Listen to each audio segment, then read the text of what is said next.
Kyrie. Yeah, That's You know what I mean? Uncle Drew, yeah, Reed, yeah. playoff Kyrie, all this. different animal, same beast. Yes. Let's talk about Nash. What you think about Nash being on the sidelines for us? Tell us about the secret meeting where y'all hired him away Yo, from the team relax, or whatever yo. the narrative Yo. is.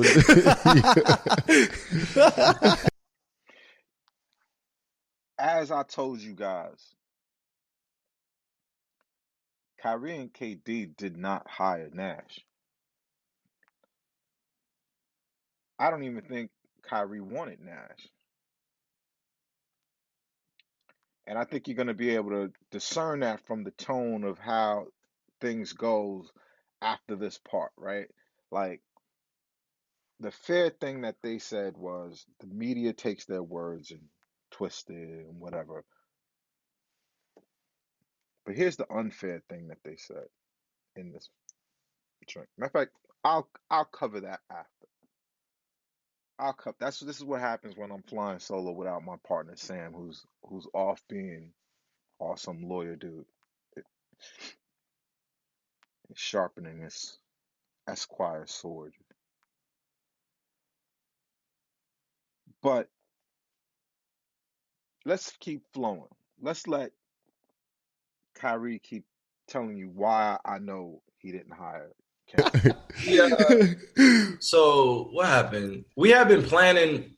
We have been planning a change, maybe for the last few months. That was fucking Maybe for crazy. the last few months. That Maybe for the was last few months. But first, I want to give a shout out to Kenny Atkinson because some people came out. Clearly, KD is kind of trying to let you know, like, that's crazy. Like, for real. Kenny Atkinson. Sean Marks hired his boy. That's what everyone is missing. Billy King hired a Nets legend by the recommendation of the owner. That's exactly what happened. In the Nets case, Sean Marks hired his boy,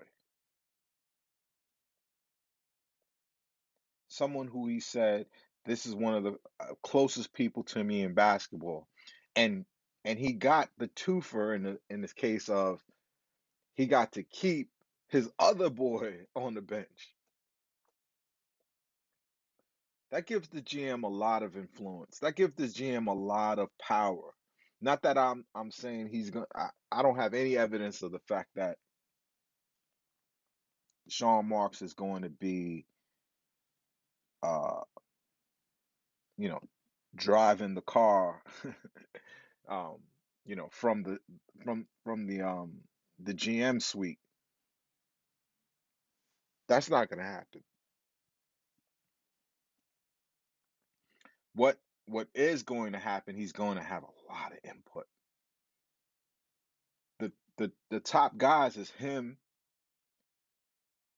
his homie, and his other homie. Like, that's a win. But listen to how Kyrie gets to telling his And was truth. like, "Yo, Kai and KD got Kenny fired." And look, that was completely false. Listen, Kenny was great for the group that he served, and I was very appreciative. That's the craziest shit. Listen, Kyrie Irving is special, son. Like, I hate when people read into what people say, but listen to how he said that, Jay. He said he was great for the group that he served. Meaning, you're a development coach. You are there to only develop players. You're not the dude. Oh my God. I love this guy. Of what he was giving us throughout the season when we were playing. We always heard how great Nash was or saw how great Nash was as a player, but also when you get to know him as a person, you understand why he can coexist with us because we don't. See,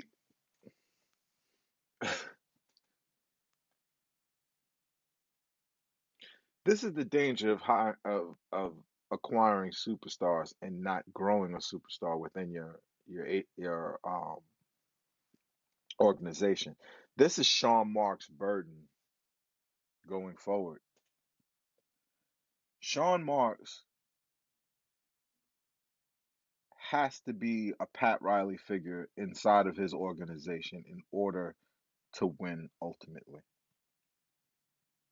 If he's just good at his job, like a good GM, finds good talent, is resourceful, and he'll be the Denver Nuggets, he'll be the Utah Jazz. Those teams are very well put together. They they do the most at acquiring good talent in late rounds and developing that talent into all-star level and all-star caliber players.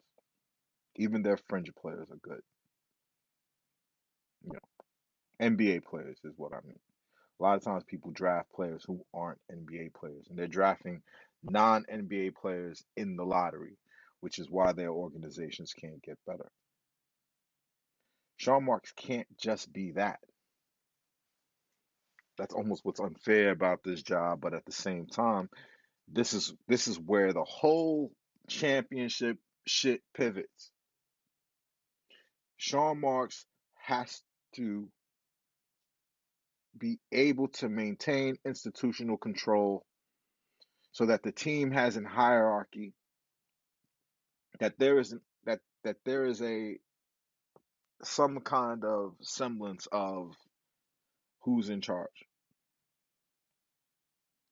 The Miami Heat could get to the finals and beat number one, top five, top 10 draft pick, rich teams like the Celtics can beat them in finals, dominate them in finals. The Celtics have shown that they're super far away to me. I know that sounds crazy with the Eastern Conference final, but Giannis is a player away from dominating that league again, right? Maybe maybe some other changes need to be made over there too, but I, they may have some great talent on the Celtics, but they don't have a talent on the level of Giannis. They're not going to be able to, you know, they're not fucking with us. The Nets is the level of talent is way above them. But where this whole thing can go wrong is the Celtics themselves, their leader is Danny Ainge. Their coach he does his job, and their coach on the floor is the leader of that section of things, and he runs that. And the team runs to the utmost efficiency and utmost level of that team because of that hierarchy. And Kyrie could not exist in that format. That wasn't gonna work for him. Even with all the, wonderful talent, he knew those guys weren't on his level. He didn't want to be coached. He didn't want to have to, run a play when he feels like every time down the court, if I feel like it, I'm going to score. That's what Kyrie feels. But that will make a very good team and not win a championship. And then they'll cry and say, oh, the media is mean to us and saying these things that aren't true. And so what? We lost in the finals. We don't care. It's just entertainment. Need somebody to come in and put their coaching philosophy on everything that we're doing and change up the wheel and yo, you guys need to start doing this, and we start running on the first day of practice. It's just like, no, I want Running on the first day of practice? No.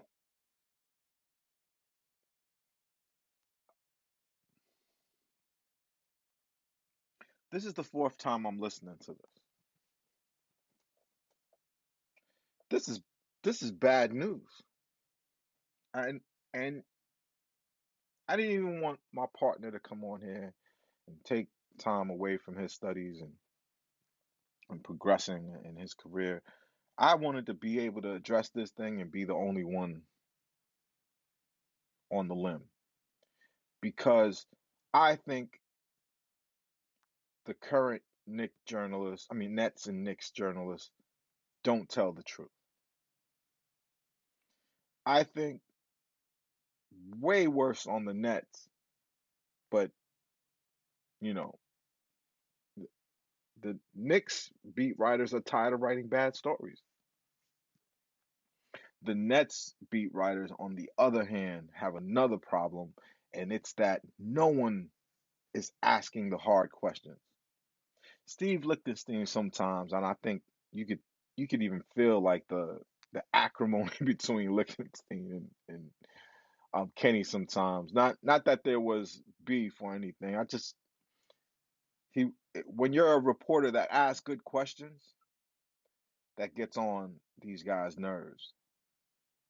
Um, you know, but how no one is there's been no articles, no podcast I no podcasts have come out like on Nets Twitter. I think everyone is shocked.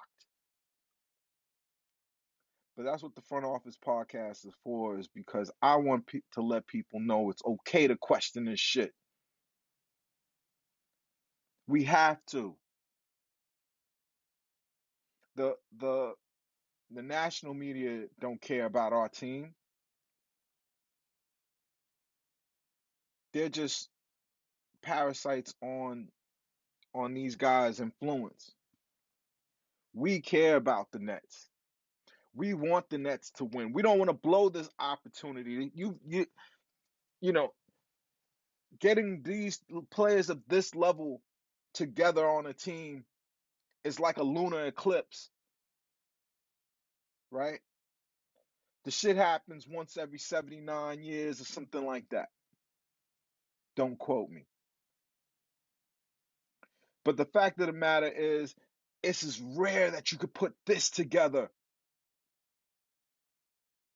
And these motherfuckers want to fuck it up because they want to do what they want to do. Kyrie, my daddy taught me that the difference between a man and a boy is a boy does what he wants to do. A man does what he has to do.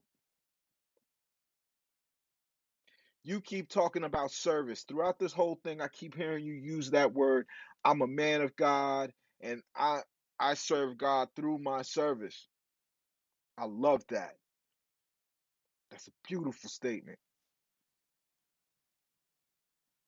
But to be a leader, you have to be able to serve.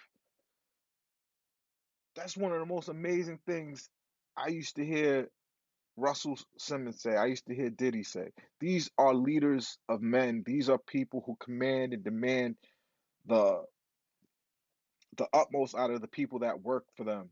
Their success is because of their ability to find people who are very, very talented and put them around them. I'm not talking about the artist. I'm talking about everyone to the web developer, everyone to your interactive marketers. Sean John was successful because we learned search engine marketing a long time before search engine optimization a long time before it was in vogue. Hiring the smartest, putting the smartest people around you help this man to have into 3 decades of success. And that's what it takes to win. Hierarchy, letting the people who have jobs to do their job. And you're talking about on day one, you don't run? I need somebody that's going to understand that I am a human being first. I serve my community and where I come from first, and then basketball. I'm sorry, Kyrie. The reason you're able to serve your community, the battery in your back is that you're a basketball prodigy.